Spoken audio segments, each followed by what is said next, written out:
Appreciate that. And if y'all do not have a bulletin, just maybe throw your hand up and let Todd know before he takes his seat. I'm sure he'll hook you up. Because on the back is a place to take some notes, because we have a lot of text we're going to walk through today, and it will help you to kind of follow the train of thought of the writer. And at the very least, if I'm not clear, you can at least see the thought process that I'm attempting to communicate today. So, let Todd know if you need a bulletin. And as we get started today, I want to kind of tell you a story, a brief story about a young Italian immigrant who came to the United States in the early 1900s, like many other immigrants at that time. And just like many other immigrants at that time, he had million-dollar dreams, yet no money in his pockets. See, some of his dreams of coming to the States included accumulating a lot of wealth, right? This was kind of just his dream. And he wanted respect. He wanted to be somebody. And so this young man made this journey to the United States, and quite frankly, the first few years in the United States didn't go well for him. He had a little bit of a gambling problem, and so sometimes when he would accumulate a little bit of money, he would gamble it away, and clearly he wasn't good at that. He barely scraped out a living doing various tasks, and he eventually, unfortunately, found himself in prison for a short amount of time for forging a check. And then later he gets out and finds himself back in prison because he's helping to smuggle fellow Italians into the country. Right? You think this is problems we have just today, right? This went on even over 100 years ago. See, the thing is, this individual, this young Italian immigrant, he had some problems. But behind him was an overly optimistic heart, right? He had that American spirit, right? Pick you up by your own bootstraps. He would eventually bounce back and fix some situations and things he found himself in. See, eventually, after the bad course of events he found himself in, the prison stints, the near poverty, he eventually rewrited himself. He moved to Boston and he got married.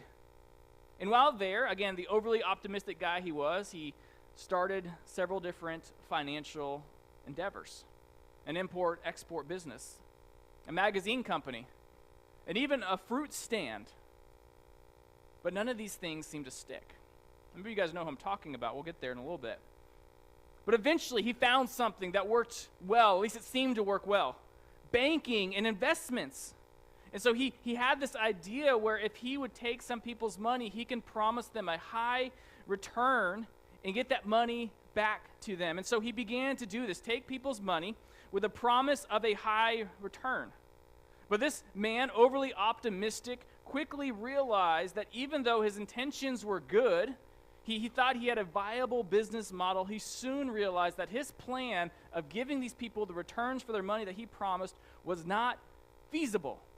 He could not fulfill the promises that he had made. And he had a decision to make as he began to realize this. What would he do?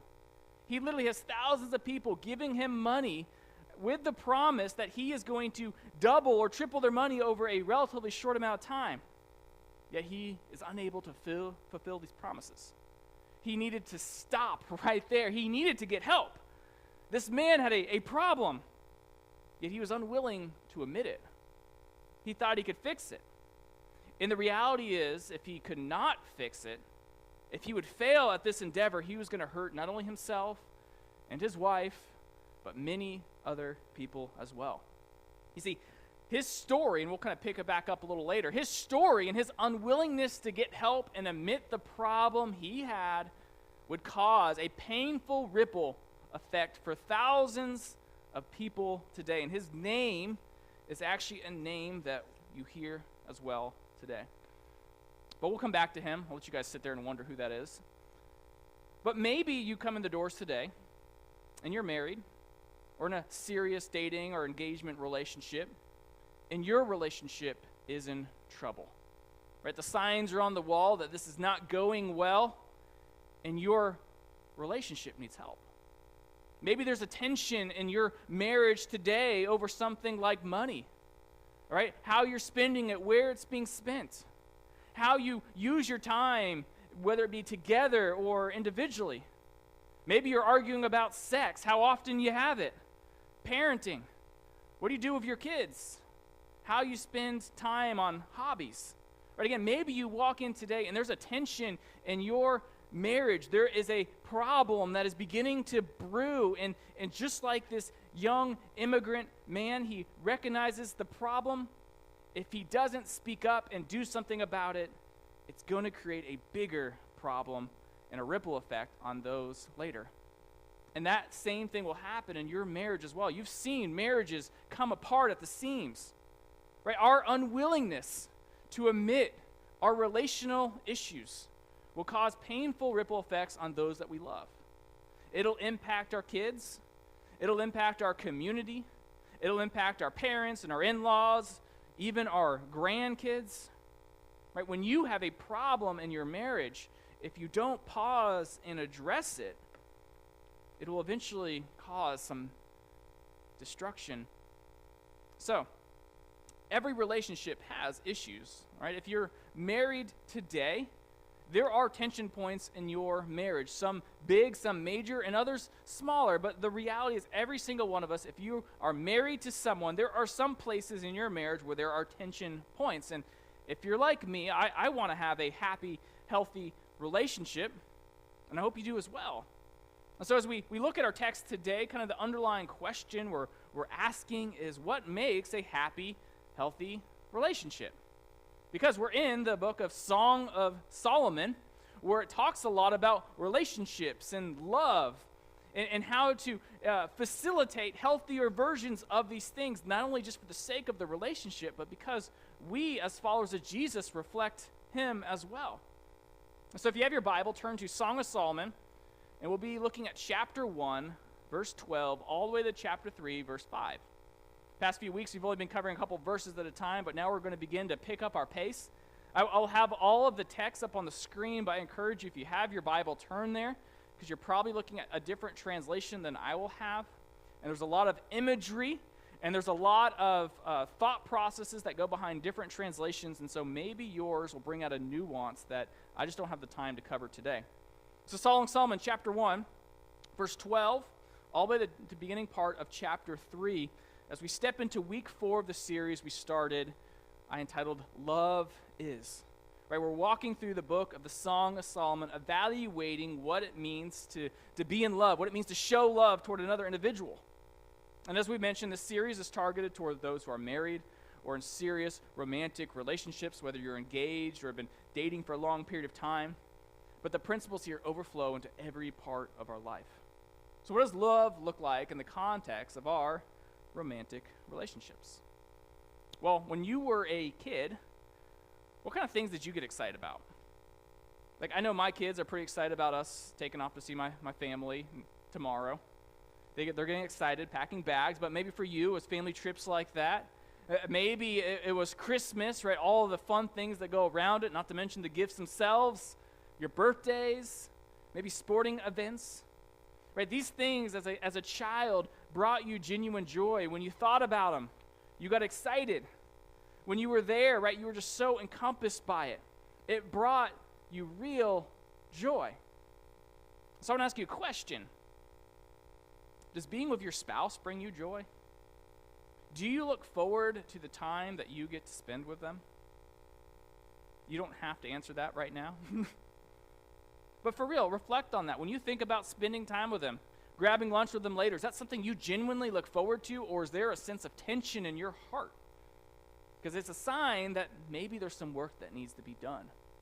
So as we dive into our text, that first blank I want to give you here, what makes a happy, healthy relationship? There's a joy in being together, and we'll kind of unpack a little bit of what that joy consists of and how we get there. But remember, over the past couple of weeks so far, we've begun this book of the Song of Solomon. It's a poetic wisdom piece of literature, and so there's a lot of imagery and things that are sometimes hard to understand. But last week, we ended with the lover, the man in the situation, expressing his verbal support and commitment to the woman in the story. Right? She communicated that she was insecure about certain things about herself physically, and he comes along and affirms them in her and says, I love you, right? You are the most beautiful woman ever. And so in response, there is overwhelming comfort that she experiences due to his stated support. And so here we pick back up in verse 12 where she begins to kind of respond to his support and commitment. And we have a lot of verses, so I'm going to fly through these, point out a few items, and the reality is I want you to go back and read this because even if we had 10 hours today, there's so much stuff built within this text. Song of Solomon, chapter 1, verse 12 through 14. She writes, "While the king was on his couch, my nard gave forth its fragrance." And you might read that and wonder, what in the world is nard? That doesn't even sound good.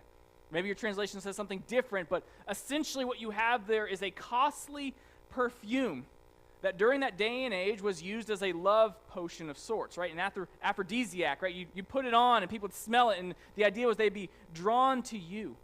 And so she's responding to his verbal support and statement of his commitment to her and his attraction to her. And she uses the language, right, when he was on his couch. Your translation might say when he's sitting around a table. The idea there from the root of the Hebrew is that the king was sitting around something, as if he is surrounding her. And so I believe that the point of this passage is as she is surrounded by him, as she looks back on him, she's saying, hey, when I am in your presence, my nard, right, the thing that draws me to you and you to me, it draws me even closer to you. And she's using here a number of things, right? She's employing the sense of smell, and you'll see in the next verse the sense of touch and sight to communicate the comfort that he brings her, right? On all these passages on the top right, you'll kind of see a quick summary of these verses because there is, again, a lot of imagery built in here. Well, keep going. Verse 13. She said, "My beloved is to me a sachet of myrrh that lies between my breast." And again, she's using the sense of smell and the sense of touch. And myrrh would often be worn on the body in a solid form, kept close to the body. And as your body heated this, it would cause a smell to permeate. And so she's saying, right, when I am in your presence, when I think of you, you ignite emotions that heat me up. And just even what she's drawing attention to there physically lend credence that there is a physical connection there as well. Implications here that, again, I am finding full comfort in you, right? The smells, the sights. Verse 14, "My beloved is to me a cluster of henna blossoms in the vineyards of En-Gedi." And again, the idea there, she's not saying he's necessarily a flower, but that region there was in the southwestern part of the Dead Sea region, a very barren area. But there within that barren area was this area that grew a lot of flowers, and it was this nice area of reprieve. And so what she's communicating is in all of the things in life, right, I am drawn to you, and you, right, are like a cluster of henna blossoms. You are a welcome reprieve in the desert of life. So she starts out, these 3 verses we look at, employing the use of sights and smells that excite her, that comfort her. And she says, this is how my beloved makes me feel as he expresses this commitment to me. We looked at that last week. As he expresses this commitment to me, he makes me feel comfortable. And again, in your relationship, is that how your spouse makes you feel? Is that the emotion that you make your spouse feel, right? Comfortable. In a place of peace and tranquility. He responds to this in verse 15. He says, "Behold, you are beautiful, my love. Behold, you are beautiful," right? He repeats it twice. "Your eyes are like doves." This guy is Mr. Prince Charming, right? Last week he compared her to a mare. And now he says, your eyes are like doves. And for the life of me, I could not see what the beauty in a dove's eyes were. But apparently during that time, that was a high compliment. Right? He's saying, right, you're maybe he's making a suggestion to her eye color, but I believe he's pointing to the culture of the time where doves were viewed as having, and again, I don't understand this, but romantic-looking eyes. Or those little beady eyes of a bird. I think he's also using a bit of imagery there as well. Right? Just like doves are kind of used as a sign of peace. Sometimes they're known as being gentle. He's referencing not only her beauty, but a sign of her character, a sign of purity and gentleness. right? He's saying, right, you are a place that I find shelter in the storms of life, right? She brought a sense of peace into his life. So he brings a sense of comfort, whereas she brings a sense of tranquility, peace, and comfort into his life. You see how this relationship, right, how they both foster and support each other. Do you bring that in your relationship as well? Comfort and peace for your partner. All right, we're kind of going through here, and we're going to take the most time with this first section because it builds. But from here, they go on to a place, they're complimenting each other, talking about the comfort and peace they experience with each other. And again, there's imagery all throughout this. Go back and read this later and spend some time studying. Again, you'll find 20 different opinions by 3 different people about what this stuff means. I'm giving you my best understanding, okay? Solomon chapter 1, 16 through 17, he says, "Behold, you are beautiful, my beloved, truly delightful. Our couch is green, the beams of our house are cedar, our rafters are pine." Now, he's not describing their house from the 70s or 80s, right, with colors and woodwork up on the walls. What I believe he's describing there, and there's a lot of other theologians that agree with this as well, are fond memories of a time that they spent together. He's alluding probably to the great outdoors, in some outdoor setting, right? Our couch is green, right? The idea that they were in some green area where they enjoyed time together. Right? The beams of our house are cedar, think trees, talking about pines for rafters, right? Maybe this was a place where they went on dates quite often, outdoors, where they enjoyed seeing each other. Maybe it's where they first met, or they have vivid, fond memories as well. And I think this is kind of interesting because it's going to lead into where we're going here a little later. But they talk about the comfort and peace they find with each other, but here they're pointing back to memories of time that they spent together, fond memories as well. There's a lot more to say about that, but we've got to keep going. What follows from there, chapter 2, verse 1 through 7, is a little exchange of sorts about the satisfaction that they find in each other. She says, "I am a rose of Sharon, a lily of the valleys." Remember, this is the woman who just previously said, "Hey, I feel insecure about the way I look." She's not complimenting her beauty, but she's essentially saying, "I am just but a flower among many." And he follows up in verse 2 by saying, "As a lily among brambles, so is my love among the young women." Right? He's saying, hey, if you are just a common flower, then you are a common flower among thorns and brambles, right? You are the woman for me. You are the best and the most beautiful. You stand out. And she responds with imagery of how he sustains her, likely not only in an emotional but a physical way. And you'll kind of see this as she talks about things that you can consume that would give you physical energy. Let's kind of run through that real quick. Verse 3, "As an apple tree among the trees of the forest, so is my beloved among the young men. With great delight I sat in his shadow, and his fruit was sweet to my taste." Again, a sense of emotional and probably physical connection. Verse 4, he brought me to the banqueting house, and his banner over me was love. Again, substance, food, support, physical. Verse 5, "Sustain me with raisins, refresh me with apples, for I am sick with love." Verse 6, "His left hand is under my head, and his right hand embraces me," right? Think of almost a lying down, right? Holding her.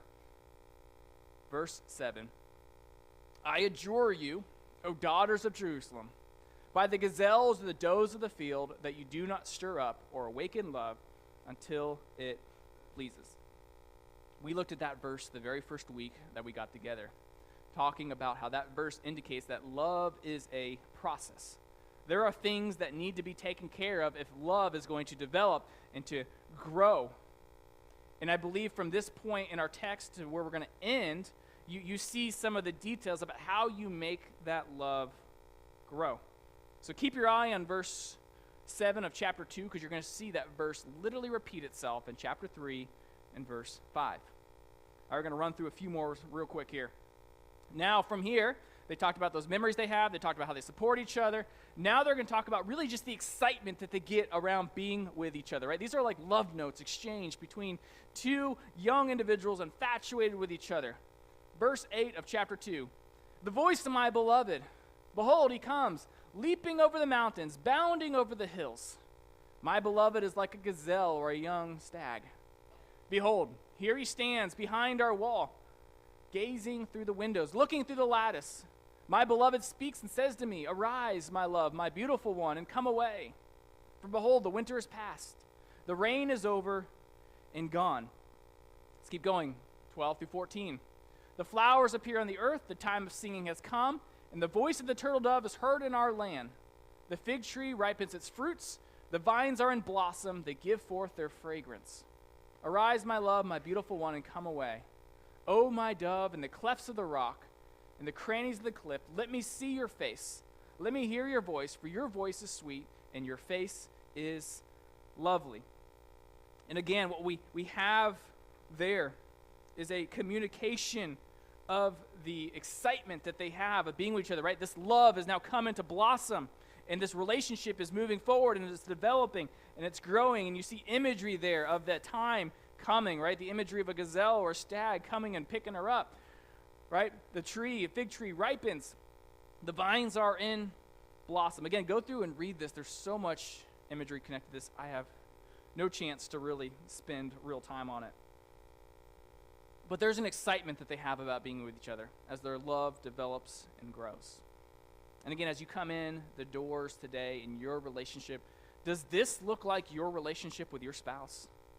Could you write weird love letters like this back and forth to your spouse? Right? You have the beauty of a mule. Your eyes are like a dove. You know, if it works for you, whatever. Is there a joy that you have with being with your spouse? Because what we see here in happy, healthy relationships is there is a joy, a simple joy, an excitement about being together. And again, maybe that's how your relationship used to be 20, 30 years ago, but now it's just boring, right? You're old married people and you know each other. But man, maybe it's time that you reignite this joy and this excitement. Because this type of joy takes time. It is a process. Do you have a joy in being together? These next few ones we'll go through pretty quick. But again, what makes a happy, healthy relationship? Well, there's got to be a joy in being together. You got to actually enjoy spending time together. And if you're married, you're committed to each other, so figure out what that looks like. But part of figuring out what that looks like is there has to be a willingness to deal with the issues. Just like that young man I brought up at the very beginning of our time together. He realized that there was an issue. He realized there was a problem. His problem was he didn't want to address those issues. And you'll see it all comes tumbling down on him. And that same thing will happen for you in your marriage relationship as well if you're unwilling to speak about those tension points you have, whether it be with money, family, sex, how you spend your time, where you vacation. All of these things can create problems if you're unwilling to talk about it. So in the midst of this young couple who's infatuated with each other, writing these weird love stories to each other, here's what they mention. Song of Solomon chapter 2 verse 15. Catch the foxes for us, the little foxes that spoil the vineyards, for our vineyards are in blossom. What does that mean? Well, from my understanding at that time, foxes were not a good thing to have in vineyards, right? Think of Samson. Foxes would gnaw at the roots of these young vineyards that were growing up, these young vines, and it would destroy vineyards. And so the imagery there, as they're talking about the relationship in blossom, growing, is that their relationship, there are some tension points. Their relationship needs some protection. There are some things that can cause some serious issues for the development and growth of their relationship. And so what they're saying is, right, catch the foxes for us. We need to deal with the things that cause some conflict. Because if we don't, it can ruin everything. Maybe today you come in with personal conflict in your relationships. Money, sex, family, where you live, how you deal with problems all together. And what we see here in this text, as this love develops and grows, and there's a sense of comfort and excitement about being with each other, you cannot ignore the little foxes in the vineyards that can completely unravel everything. And so they have a call there to each other. We need to deal with these issues. If this relationship is going to go anywhere, we need to deal with the foxes. So what are the foxes in the vineyards of your relationship? What has the potential to make this whole thing come apart? Again, maybe you've experienced this before, maybe you're beginning to see it now, but these are important things for us to consider if we want a happy, healthy relationship.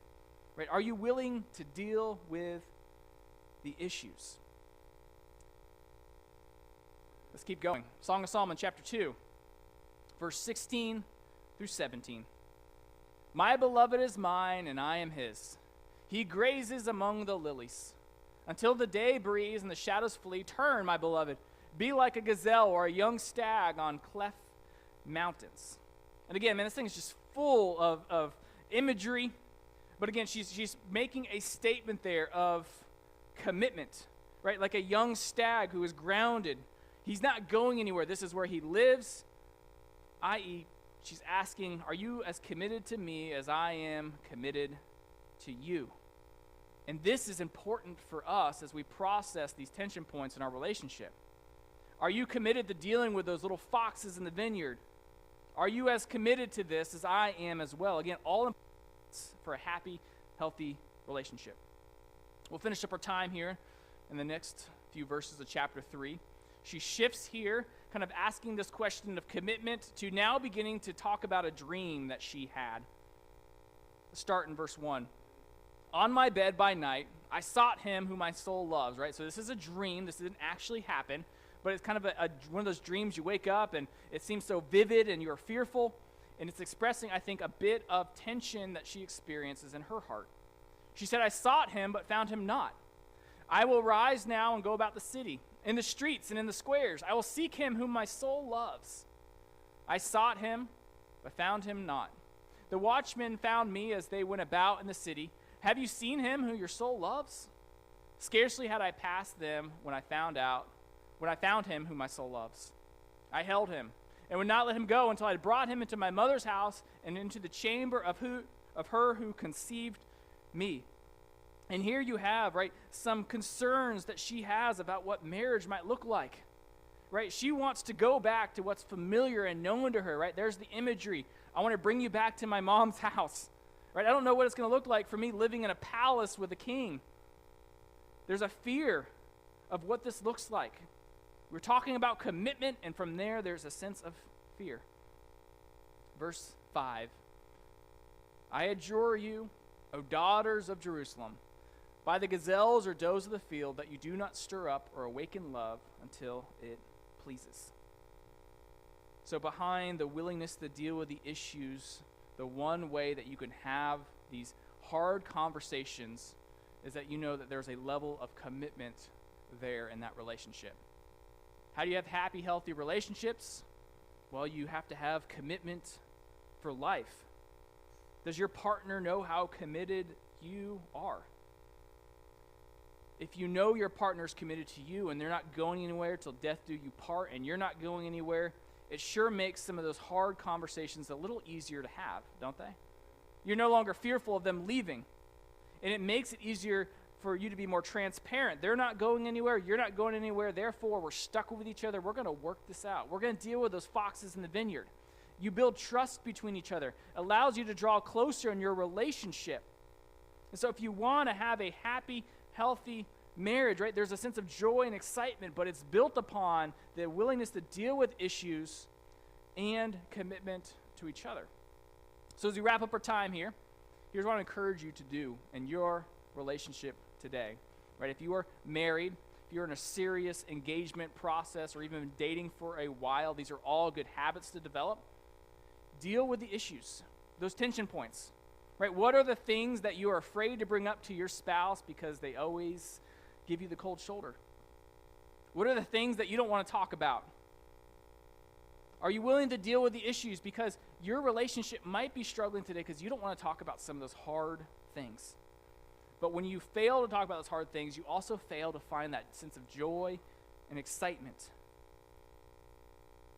I want to compare Song of Solomon chapter 2, verse 7, and chapter 3, verse 5. Literally the same thing. And you see this built within the context, right? They make a statement, they say some more things, and they make another statement, kind of section it off. And so verse 7 of chapter 2. I'll only read that because it repeats itself in verse 3, or chapter 5, verse 3. Sorry, chapter 3, verse 5. She says, I adjure you, O daughters of Jerusalem, by the gazelles or does of the field, that you do not awaken that you do not stir up or awaken love until it pleases. I.e., love is a process. Do not get ahead of yourself. If you want a happy, healthy marriage and relationship, work out those problems. Count the cost. It takes time. It is a process. You can't stir it up or awaken it until you have these things in place. The commitment to each other, the willingness to talk about hard things. It takes time to weed out those tension points. It takes time for each of you to grow and mature as you go through the challenges of life. It takes a while to seek out the right conditions that are healthy for your marriage. But if you're unwilling to deal with the issues, you're going to struggle to find the joy in your relationship. So if you come in today and you're just in almost a business relationship in your marriage, maybe it's because there were some fundamental issues that you don't want to address. Deal with the issues, find the joy. So the man I was talking about at the very beginning of our time, maybe you guys know who this was. A man named Charles Ponzi. Heard of a Ponzi scheme? Well, in Charles's story, he obviously never fixed this mess. He rode this scam all the way down till everyone knew what he was up to. And I listened to some documentaries on him, and there's kind of a mixed bag of his character. And he really kind of was a weird oddity for other people who kind of followed in this pattern. But he never stopped along the way and spoke up and said, wow, I've gotten in too deep. I need to stop now and fix this. And because he was afraid to speak up, afraid to deal with the issues, he caused a whole lot of pain to a lot of people. A lot of folks had their life savings wiped out. A lot of financial institutions, particularly in Boston, lost a lot of their credibility. It tore him and his wife apart. And he went on the run and really kind of died likely a lot earlier than he would have, probably because of all the stress and weight of what had happened. He was afraid to get help. He was afraid to speak about the issues. And I want to encourage you today in your marriage, don't be afraid to get help. Don't be afraid to speak about the issues. Because if you're coming apart now, not talking about it, not dealing with it, doesn't help it. Right? What makes a happy, healthy relationship? A willingness to deal with the issues. The known fact that you are committed to each other, because when you find those things and deal with those things, you will find the joy. 2 questions will be done. How did you and your spouse meet? This is always just a fun conversation, right? Maybe out in the woods like they did. How did you and your spouse meet? What things do you enjoy doing together? Question number 2, what issues are you currently struggling with, and do you talk to each other about them? Let's bow our heads in a word of prayer. Lord, thank you for this text, and thank you for the opportunity to read it and spend some time just reflecting upon our relationships. Lord, I pray for the marriages that are represented in this room, and Lord, I pray for the tension points that they're experiencing today.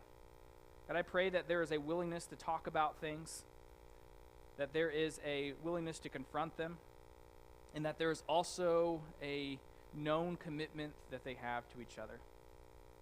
God, our marriages are imperfect. They struggle. But Lord, we want them to be healthier, not only for the sake of our families and those that are impacted by them, but also because we want to better reflect you. Lord, work on our marriages, draw us closer together as couples so that we can reflect you and draw closer to you as well. Be with us today as we have some hard conversations this week. In your name, amen.